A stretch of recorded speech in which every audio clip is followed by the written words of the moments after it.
एक आस के साथ, एक विश्वास के साथ, एक भरोसे के साथ, एक दृढ़ता के साथ में, एक विश्वास के साथ में आप जितना भगवान का भजन करोगे, भगवान आपके सम्मुख में प्रकट होगा। जहां पर भरोसा टूट जाता है, जहां विश्वास डिग जाता है, फिर परमात्मा के मिलने में बहुत देरी हो जाती है। कितनी एक भगवान शंकर का एक अवतार है लकुलेश अवतार। क्या नाम है शिव जी के अवतार का? लकुलेश। जम के बोलो जरा। लकुलेश अवतार मेरे शंकर भगवान का एक अवतार है जिसका नाम है लकुलेश अवतार। ये शिव जी का ऐसा अवतार है कि पूरे शरीर पर कोई वस्त्र नहीं है मेरे महादेव के। मेरे शंकर भगवान के पूरे विग्रह पर, पूरे शरीर पर कोई वस्त्र नहीं। शिव जी का लकुलेश अवतार ऐसा है कि एक हाथ में उनके खप्पर है और दूसरे हाथ में एक छड़ी है। आज त्रिशूल हाथ में नहीं लिए हैं, त्रिशूल की छड़ी हाथ में लेकर जा रहे हैं। ये लकुलेश अवतार।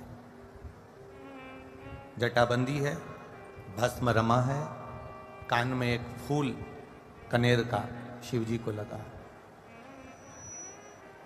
त्रिपुंड मस्तक पर है। बड़ा सुंदर विग्रह भगवान शिव जी का, जिसको लकुलेश अवतार कहा गया। यह अवतार भगवान शिव ने कब लिया?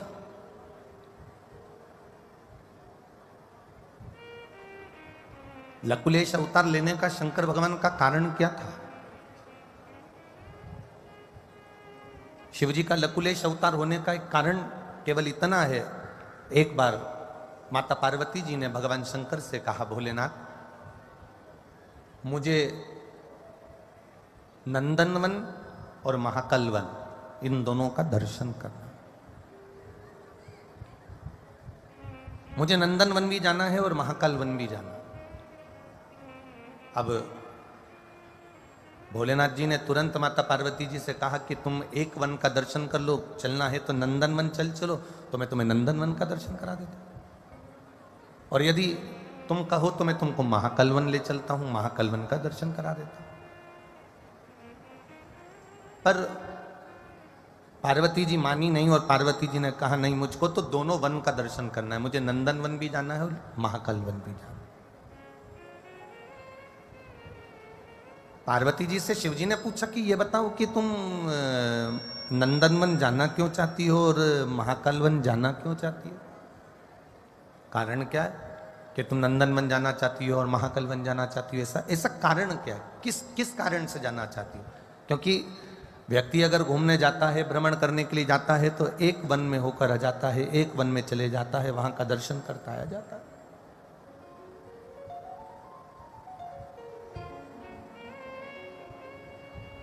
ऐसा कारण क्या है कि तुम नंदनवन भी जाना चाहती हो और महाकालवन भी जाना चाहती हो?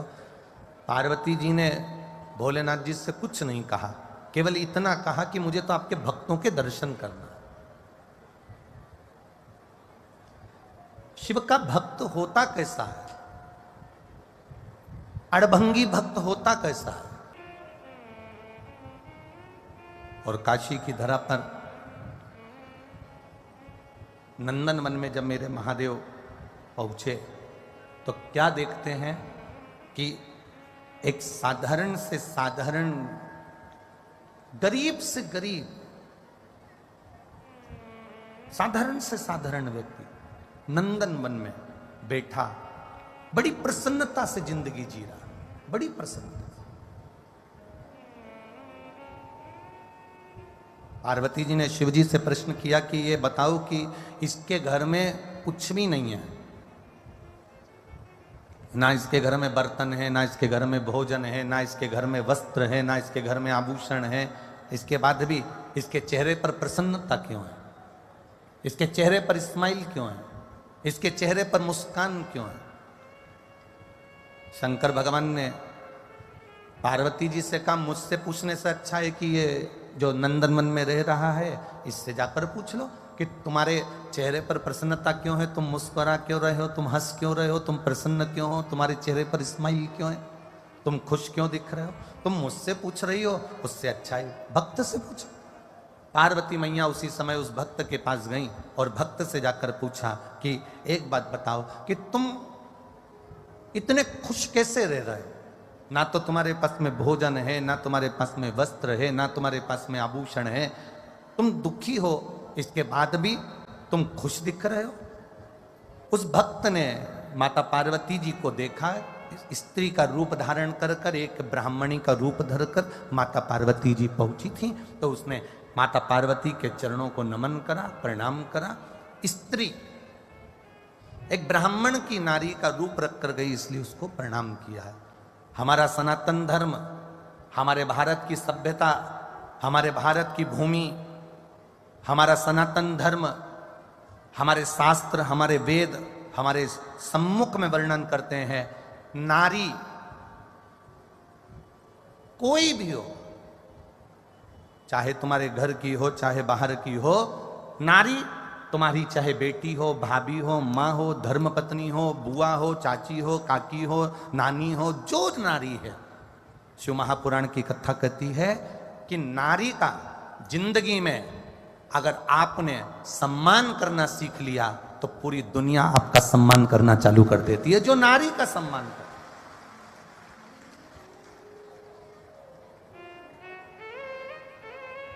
राम जी के पास में, राम जी के मंदिर कौन कौन गया है, जम के बोलो, गए हो राम जी के मंदिर। सीता जी कहां खड़ी रहती हैं राम जी के, बोलो, जम के बोलो, पास में।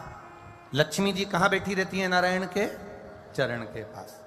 ब्रह्मा जी के पास ब्रह्मणी बैठी रहती है, इंद्र के पास इंद्राणी बैठी रहती है, गणेश जी के पास रिद्धि सिद्धि बैठी रहती है। सारे देवी देवताओं को निकाल कर देखना, सारे देवताओं की धर्म पत्नी उनके पास में बैठी रहती है। केवल एक देव अधिदेव महादेव का मंदिर एक ऐसा होता है, शंकर का शिवालय एक ऐसा होता है कि शिवलिंग नीचे होता है और पार्वती जी ऊंचे स्थान पर बैठती हैं, क्योंकि शंकर पार्वती का सम्मान देते हैं।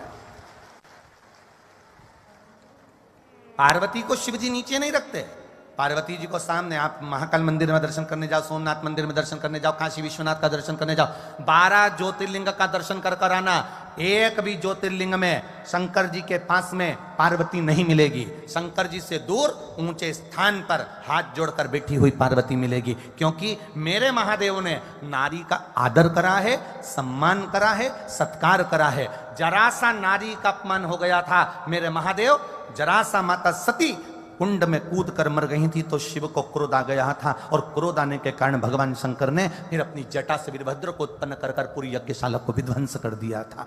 जहां नारी का सम्मान है, इसलिए हमारा सनातन धर्म, हमारे भारत की सभ्यता, हमारी संस्कृति, हमारी मर्यादाएं, हमारी सोच, हमारी विचार ये कहते हैं, मेरे भारत का सनातन धर्म और मेरी सभ्यता और मेरी संस्कृति कहती है कि नारी का सम्मान, चाहे वो घर में रह रही हो, बाहर रह रही हो, कोई कैसी भी है, दुनिया के लोग उसको अपशब्द कह दे, दुनिया के लोग ताना दे दे, पर आप अपने मुख से कभी नारी का अपमान ना करो, उसको देना है तो आदर करो। उसी समय पर नंदन वन में उस साधारण गरीब से व्यक्ति ने कह दिया, माँ आप कौन हो? पार्वती जी ने कहा, मैं एक ब्राह्मण की पत्नी हूं, मेरे मन का थोड़ा सा संशय है जिसको मैं मिटाने के लिए यहां आई हूं। क्या संशय है आपका? आपका संशय क्या है? मेरा संशय केवल इतना सा है कि आप इतने दुखी होने के बाद आप खुश कैसे रह लेते हो? आपको इतनी तकलीफ होने के बाद आपके चेहरे पर प्रसन्नता कैसे आ जाती है? आप इतने प्रसन्न भाव में कैसे रह सकते हो? तब उस साधारण से व्यक्ति ने माता को प्रणाम कर कर कहा, माँ देखिए, अगर हम किसी को दुख अपना बता भी देंगे तो माँ क्या मेरा दुख कम हो जाएगा? मेरी माताएं बैठी हैं यहाँ कथा में और मेरे भाई लोग भी बैठे हुए हैं कथा में।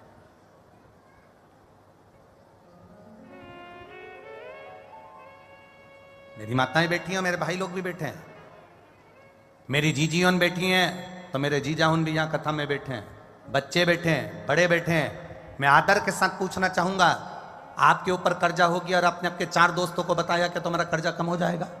जम के बोलो जरा।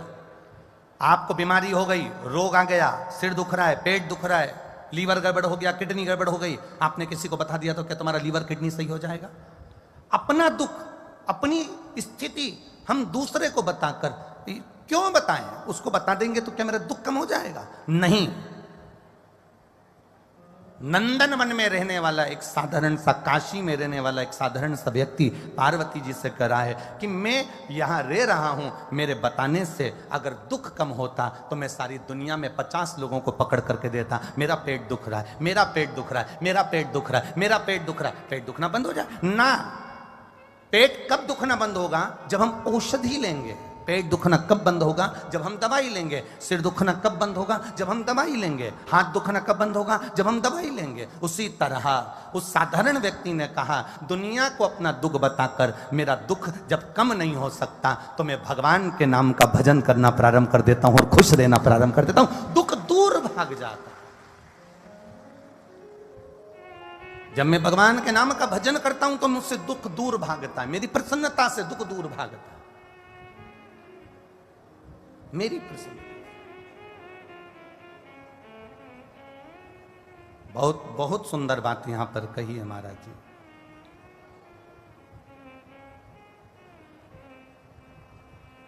कितना भी दुख हो, कितना भी दुख हो, जिंदगी में ऐसा कोई मनुष्य नहीं पैदा हुआ जिसकी जिंदगी में दुख नहीं है। कितना ही दुख हो, बस एक बात अपने जीवन में शिव महापुराण से उतार कर रखना कि दुख हो तो भी मुस्कुराना, दुख हो तो भी हंसना।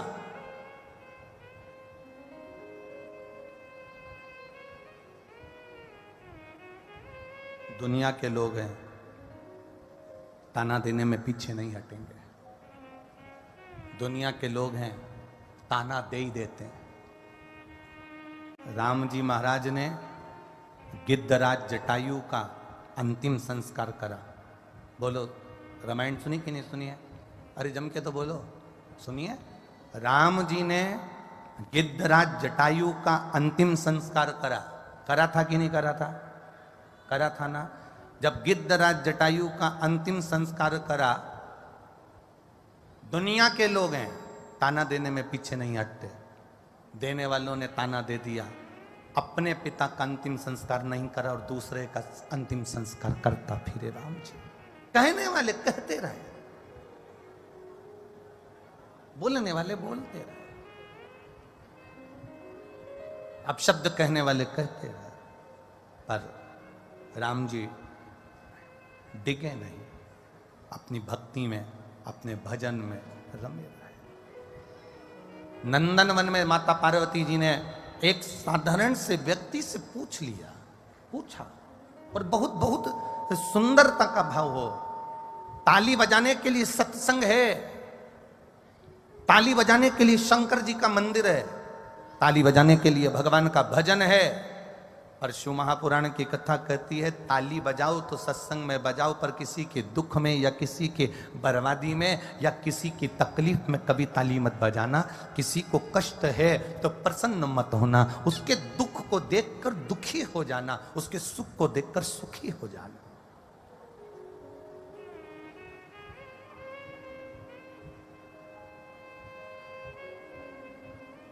आज पत्रकार वार्ता थी। सुबह सभी पत्रकार बंधु आए, उन्होंने बहुत अच्छे अच्छे प्रश्न किए। जैसा उनके हृदय में शिव जी का वास था वैसा उन्होंने महादेव की कृपा से पूछा।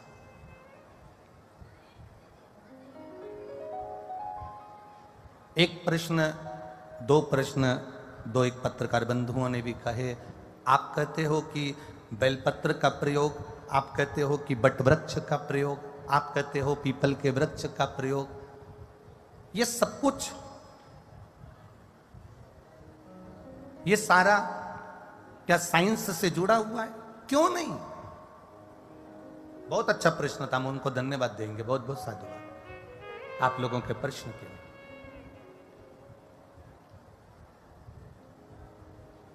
क्या ये सब साइंस से जुड़ा? क्यों नहीं जुड़ा? आप किसी वृक्ष के नीचे बैठे हो तो उसकी एनर्जी आपको मिलेगी। आप कथा में जाकर बैठे हो उसकी एनर्जी आपको मिलेगी। कथा 1 बजे चालू होती है, तुम सवेरे 9 बजे, 8 बजे, 7 बजे, 5 बजे, 4 बजे, 6 बजे आकर बैठ जाते हो। ईमानदारी से बोलना, कथा जब चालू होती है 1 बजे से लेकर 4 बजे तक, 1 बजे के पहले 12 बजे से लेकर 5 बजे तक आप में से कितने लोग हैं जो अपने घर पर फोन पर बात करते हो यहां बैठकर? कोई करता है क्या? जम के बोलो जरा। नहीं। कोई फोन उठाता है क्या? नहीं। आधे से ज्यादा लोग अपने फोन को घर रख कर आते हैं, आधे से ज्यादा लोग अपने फोन को गाड़ी में रख कर आते हैं, आधे से ज्यादा लोग अपने फोन को पर्स में डाल कर रखते हैं, आधे से ज्यादा लोग फोन उठाते नहीं, साइलेंट कर कर रखते हैं, आधे से ज्यादा लोग फोन को स्विच ऑफ कर कर रखते हैं। क्यों? क्योंकि कथा में बैठे हो। अब जरा विचार करना, 1 बजे से 4 बजे तक 3 घंटे कथा में बैठे हो, तब तक तुम्हारा मोबाइल बंद है। 1 बजे से 4 बजे तक, तब तक तुम किसी चीज को नहीं सोच रहे। सबसे पहले तुमने सोचा मैं बैठूंगी कहां, जगह ढूंढ रहे हो। दूसरी बार बैठ गए तो ये सोच रहे हो कि मुझे हवा थोड़ी सी लग जाए, गर्मी बहुत पड़ रही है। तीसरा, मैं वहां बैठूं जहां पर मेरा कथा में चित्त लगे, कथा में मन लगे और मैं कथा अच्छे से सुन लूं। ऐसी जगह बैठ जाऊं जहां मैं कथा का रास्ता तो ग्रहण कर लूं, अर्थात ऐसी जगह बैठ जाऊं जहां कैमरे की निगाह में भी मैं रहूं, चैनल पर भी मैं दिखती रहूं। बोलो सही है कि गलत है? बोलते जाओ जरा हो। अब तुमने जगह भी ढूंढी, स्थान भी ढूंढा। अब ऐसे समय पर तुम मोबाइल का प्रयोग कर रहे हो क्या? नहीं। तुम मोबाइल उठा रहे हो क्या? नहीं। किसी का फोन देख रहे हो क्या? नहीं। किसी से बात कर रहे हो क्या? नहीं। अब 1 बजे से 4 बजे तक का समय, तुम ये 7 दिन की कथा हो जाए उसके बाद का निकाल कर देखना। 1 बजे से 4 बजे का समय, या तो तुम फोन पर बात कर रहे होगे, किसी से मिल रहे होगे, किसी से बातचीत कर रहे होगे, किसी से झूठ भी बोल रहे होगे, किसी की निंदा भी कर रहे होगे, किसी को अपशब्द भी कह रहे होगे, घर में लड़ भी रहे होगे, झगड़ भी रहे होगे, मुंह फूल भी रहा होगा, गुस्सा भी आ रहा होगा। 1 बजे से 4 बजे का समय तुम सो भी रहे होगे, भोजन भी कर रहे होगे, घर पे बर्तन भी मांज रहे होगे, झाड़ू भी लगा रहे होगे। वो समय निकालना और ये समय निकालना। 7 दिन तुमने 1 बजे से 4 बजे तक जो भोलेनाथ जी को दिया, उसमें तुमने ना छल किया, ना कपट किया, ना बेईमानी करी, ना झूठ बोला, ना प्रपंच करा। तुमने अपनी जिंदगी को सार्थक किया, अपने जीवन को संवार लिया।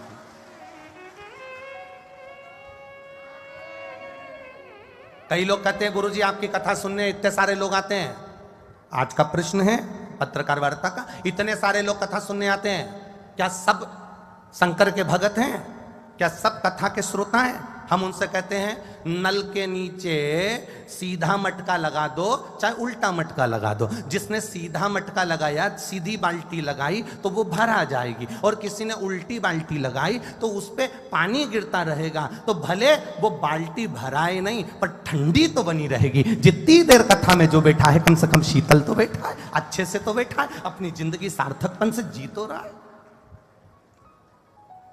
फिर किसी ने प्रश्न किया पत्रकार वार्ता में, क्या शिव पुराण में सब कुछ लिखा है? हम कहते हैं ये शिव पुराण नहीं है, ये तो मेरे वेद व्यास जी महाराज ने रसोई घर में, किचन में मसाले का एक डब्बा होता है। मेरी जीजियां सब जानती है, मेरे भाइयों को तो मालूम कि नहीं मालूम पता नहीं, पर मेरी जीजियों को मालूम है। एक ऐसा गोल डब्बा, चौको डब्बा होता है, 1 खन, 2 खन, 3 खन, 4 खन, 5 खन उसमें रहते हैं, ढक्कन लगा रहता है उसमें।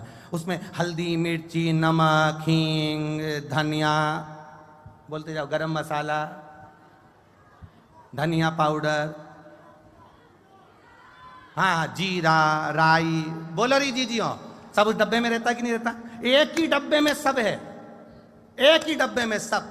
मेरे वेद व्यास जी महाराज ने एक ही शिव पुराण में सब भर दिया। तुम्हें जो लगे निकाल कर यूज करते रहना। ये डब्बा दिया है मेरे बाबा ने, ये डब्बा दिया है कि जिसके शरीर में कष्ट हो, डब्बा निकालो। तुम्हें पालक की सब्जी बघारना है, डब्बा निकालो, उसमें क्या क्या सामान डलता है खुद निकालो, डाल दो। और उसमें दाल बघारना है, क्या क्या डलेगा, खोलो डब्बा, निकालो, डाल दो। कड़ी बनाना है, मेथी दाना निकालो, डाल दो। डब्बे में सब रखा है, पर डब्बा खोलना है और उसमें से निकाल कर तुम्हें डालना है। उसी तरह वेद व्यास जी ने ये मसाले का डब्बा शिव पुराण के रूप में दे दिया कि दिल से इसको जो पड़ेगा, इसमें से उपाय निकालेगा और कर लेगा, समझ लो उसकी दाल बगर गई, उसकी जिंदगी संवर गई। ये शिव पुराण है, ये शंकर की कथा, ये ओघड़ी की कथा, ये शिव भक्ति की कथा। हाँ, किसी किसी के घर में मसाले का ये मसालदानी नहीं होती, किसी किसी के यहाँ डब्बे अलग अलग होते हैं। और जिसके घर में डब्बे अलग अलग होते हैं वो एंड टाइम पे डब्बे मिलते ही नहीं है। बोलो जी जी सही है कि गलत है? हल्दी का डब्बा, मिर्ची का डब्बा, राई का डब्बा, जीरा का डब्बा, गरम मसाले का डब्बा, हींग का डब्बा, इसका डब्बा, उसका डब्बा, सब डब्बे जमे हैं। एट ए टाइम पर पोहा बगारना है, मिल नहीं रही मीठी नीम कहाँ धरी है, डब्बा नहीं। किसी किसी की यहाँ डब्बे अलग अलग होते हैं। वो अलग अलग जो डब्बे होते हैं उसमें ढूंढने में दिक्कत आती है, पर मसालदानी 10-12 खन की उसको खोल लो, उसमें से जो चाहो निकालो, सब्जी बघार कर बस सब्जी में बघार लगा लो, सब्जी में स्वाद आ जाएगा। उसी तरह शिव महापुराण की कथा है। इसमें से जो तुमको अच्छा लगे, जो तुम्हारी जिंदगी संवारने वाला हो, जो तुम्हारे लिए अच्छा लगे, उसमें से निकाल लो और अपनी सब्जी बघार लो, अपना जीवन संवार लो और अपनी जिंदगी को मस्त जी लो। ये शिव महापुराण की कथा कर।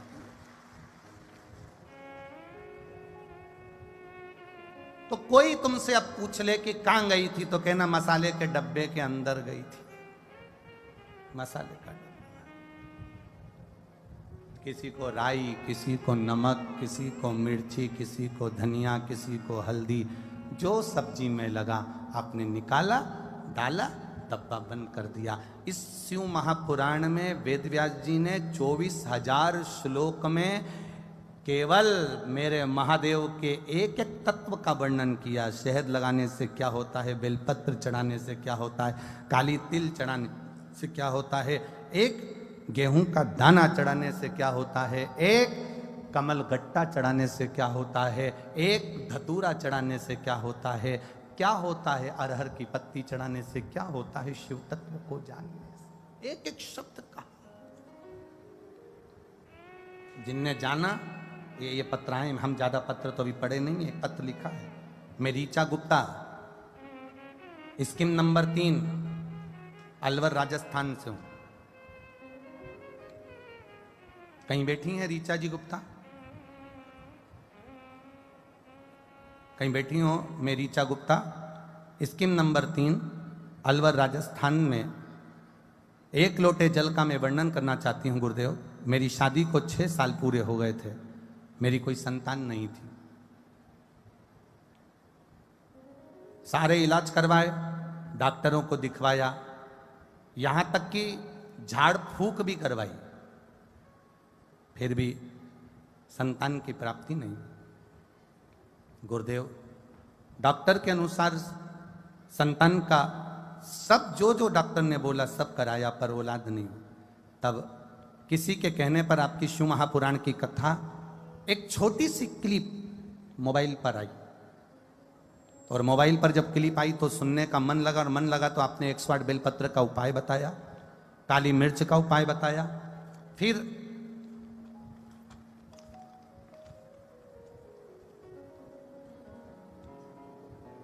आपने जैसा जैसा उपाय बताया, सफेद आंकड़े की जड़ का, पशुपति व्रत का, सब किया। फिर टेस्ट बेबी का भी क्रम किया, पर गुरुदेव कोई रिजल्ट नहीं।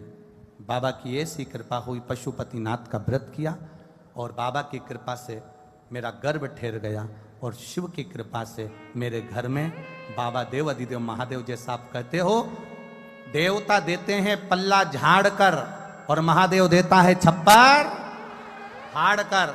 मेरे भोले बाबा ने मेरी गोदी में 2 बच्चे दे दिए, एक बेटा एक बेटी। मैं बाबा को नमन करती हूँ महाराज। 27 मार्च 2023 को मेरे घर में एक बेटा और एक बेटी ने जन्म लिया। कहीं बैठे हैं क्या? कहीं बैठे हो तो अवश्य बाबा की कृपा आप सभी पर बनी रहे।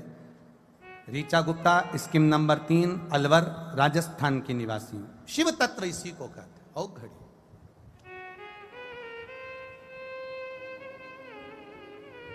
शिव की भक्ति किसको कहते हैं? ये मसाले का डब्बा है, मसाले के डब्बे में से जो निकाल लोगे वो निकल गया। आप सबसे निवेदन है, जितने यहां कथा के पंडाल में आए हो, जो कथा के पंडाल के बाहर हो, लाखों की संख्या में आप लोग पहुंचे हो, आपसे निवेदन है, जो अच्छा लगे आपको शिव महापुराण में वो अपने पास रख लेना संजो कर। जो आपको लगे कि ये मेरी जिंदगी संवारने वाली बात है, मैं करूंगी और मेरा बाप, अर्थात आप लोग जो व्यासपीठ से बताया जाता है वो करते हो, करते कैसे हो? लगन से करते हो, आस लगा कर। एक पत्र और आया है, बड़ा सुंदर, देखिए। मेरा नाम ज्योति सैनी है।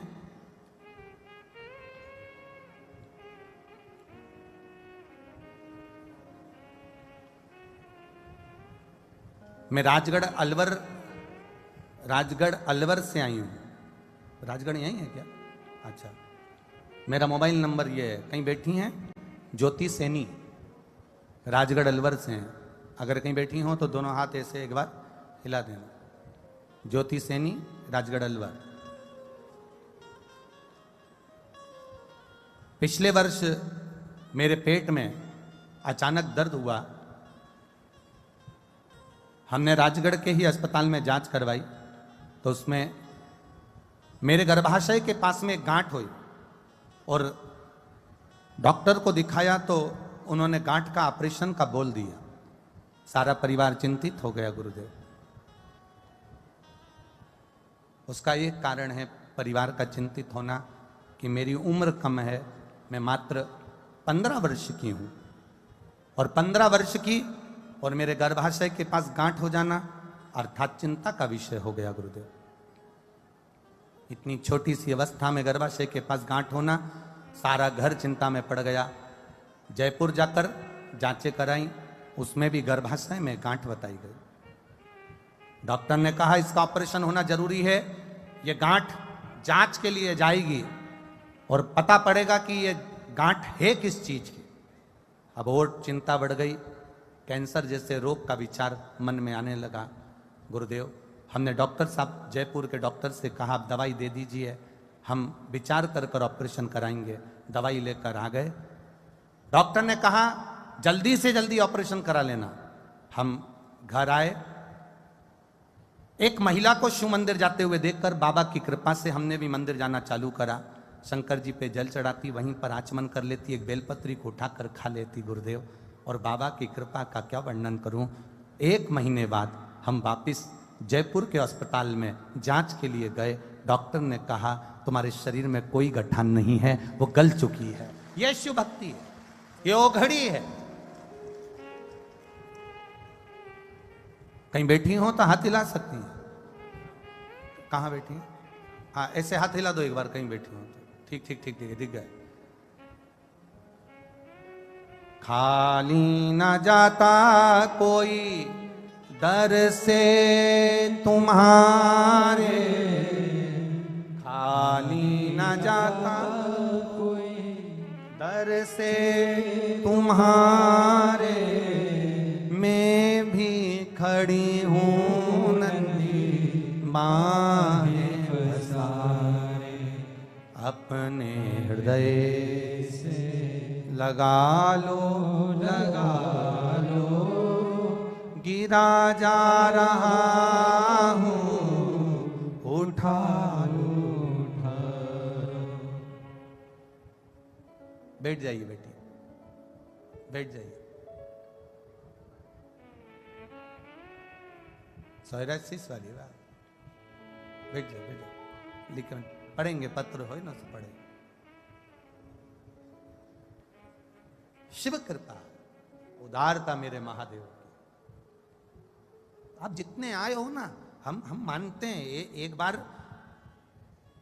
ऑपरेशन भी अगर बिगड़ता है ना तो आखिरी में फिर डॉक्टर भी कह देता है अब मेरे हाथ में नहीं, बोलो जम के, अब उसके मतलब डॉक्टर को भी मालूम है कि एक डॉक्टर और है।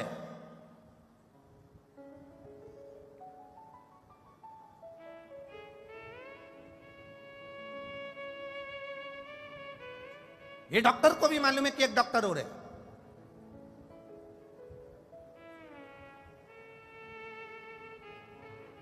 और वो साधारण नहीं है। वो डॉक्टर कौन सा है?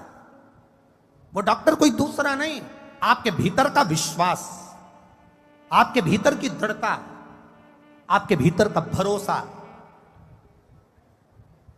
और आपके भीतर की भक्ति, शिव से लगन। आप जानते हो, दुख आ गया ना, तकलीफ आ गई ना, कष्ट आ गया ना, तो एक एक हम तो अलवर की बात नहीं कर रहे, पूरे विश्व की बात, पूरे भारत देश की भी नहीं, विदेशों की भी बात कर रहे हैं। आज के जमाने में दुनिया के लोगों को मालूम है कि अब अगर तकलीफ आई है तो मुझे शंकर के मंदिर जाना है, एक लोटा जल चढ़ाना है, एक बेलपत्री उठाकर खाना है। ये मेरा विश्वास कहता है कि मेरा रोग ठीक हो जाएगा। जब भरोसे के साथ अब परमात्मा के पास जाते हैं तो वो संभाल लेता है। भरोसे के साथ परमात्मा आपको संभालता है, भरोसे के साथ, विश्वास के साथ वो संभाल लेता है।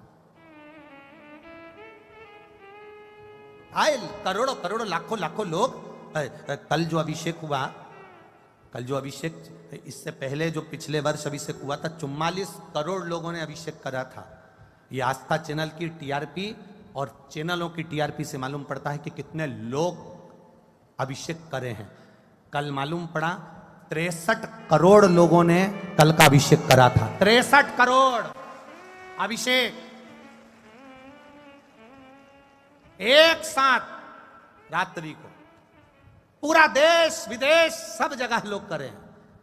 सब जगह जहां लोगों को मिट्टी नहीं मिली तो उन्होंने बर्फ का शिवलिंग बनाकर पूजन कर, बर्फ का, कि थोड़ी देर बाद गल जाएगा, विसर्जन हो जाएगा। ये शिव तत्व को जानना है। मेरा पूरा देशवासियों को दंडवत प्रणाम है।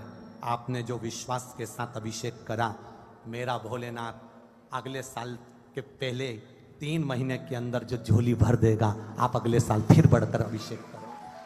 सहजता नहीं शिव तत्व को जानना। वो तो कोई अलवर वालों के भाग्य खुल गए होंगे। आप सभी अलवर के आसपास वाले, चाहे वो हरियाणा के हों, चाहे वो मथुरा वृंदावन के हों, उत्तर प्रदेश के हों, राजस्थान के हों, आप लोगों का ना जाने कौन सा पुण्य प्रबल हुआ होगा। और ये परिवार, जिन्होंने जजमान परिवार, जो शर्मा जी, खंडेलवाल जी और ये विजयवर्गीय जी, जो ये यजमान परिवार बने हैं, इनका कोई भाग्य प्रबल हुआ होगा और कोई किस्मत इस अलवर क्षेत्र की खुली होगी तो बाबा ने यीशु महापुराण की कथा यहां करा दी। ये तो किस्मत वाली बात है, भाग्य। और ऐसे ना जाने कितने अलवर के लोग होंगे जो सोच रहे होंगे हम कथा में जाएंगे, हम कथा में जाएंगे, हम कथा में जाएंगे। 7 दिन, आज कौन सा दिन हो गया? 5वां दिन हो गया, कल 6ठा दिन हो जाएगा। कल भी कथा का समय यही 1 बजे से 4 बजे रहेगा। परसों के दिन सवेरे 9 बजे से कथा हो जाएगी। और मालूम पड़े अलवर वाले सोचते रह जाएंगे, जाएंगे जाएंगे, टाइम नहीं मिल रहा, टाइम नहीं मिल रहा, और बाद में झोली वही खाली की खाली रह जाएगी और मालूम पड़े कथा पूर्ण हो जाएगी। वो आया लुटाने के लिए, वो पहुंचा लुटाने के लिए। लोगों ने कहा बहुत भीड़ है, गाड़ी दूर छोड़ना पड़ेगी, वहां तक पैदल जाना पड़ेगा, वहां कीचड़ भी हो रहा है, पानी भी गिर रहा है, कीचड़ बहुत ज्यादा है, कपड़े गंदे हो जाएंगे। अरे नर कपड़न से डरत है और नरक पड़न से नाए। जरा विचार करना, कपड़े गंदे हो जाए चल जाएगा, पर यह जीवन गंदा नहीं होना चाहिए। उस जीवन की सार्थकता होना चाहिए, सार्थकता। लगाए जिसने जीवन का एक आनंद सुख पा लिया, पार्वती जी के सम्मुख में बोल दिया उस साधारण से व्यक्ति ने कि मैं दुख अगर किसी को बता दूंगा तो कम नहीं हो जाएगा, दुख मेरा उतना ही रहेगा, तो क्यों ना मैं भगवान का भजन करूं, भजन करूंगा तो दुख मेरा कम पड़ेगा, मुझे स्मरण दुख का नहीं आएगा, मैं सुखी हो जाऊंगा, भगवत भजन में रम जाऊंगा, भक्ति में डूब जाऊंगा, भक्ति में।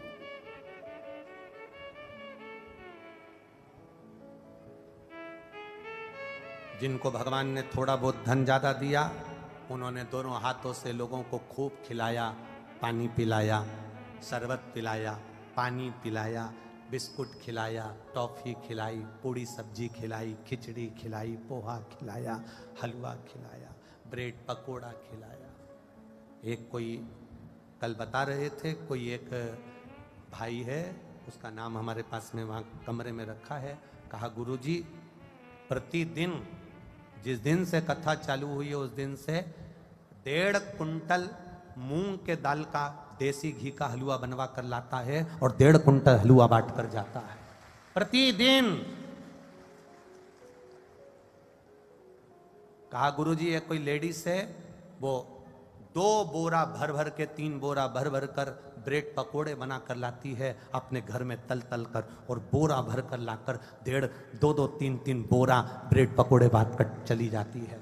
धन्यता है साहब। मैं नमन करता हूं आपके विचारों को, आपके इस धन को। लोग मरने के बाद खिलाएंगे, मालूम पड़ेगा कि खाया कि ना खाया, खिलाया कि ना खिलाया। ये मौका मिला इन शिव भक्तों की सेवा करने का, और जिसने दिल से कर ली बाबा ने उसको छप्पर फाड़ कर दे भी दिया। दिल से दिया, दिल से करी सेवा, जितनी जितनी बनी, जिससे जैसी बनी कर।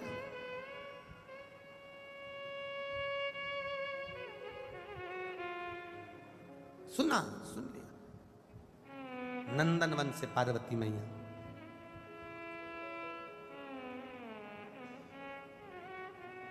पार्वती जी अब महाकाल वन गई हैं,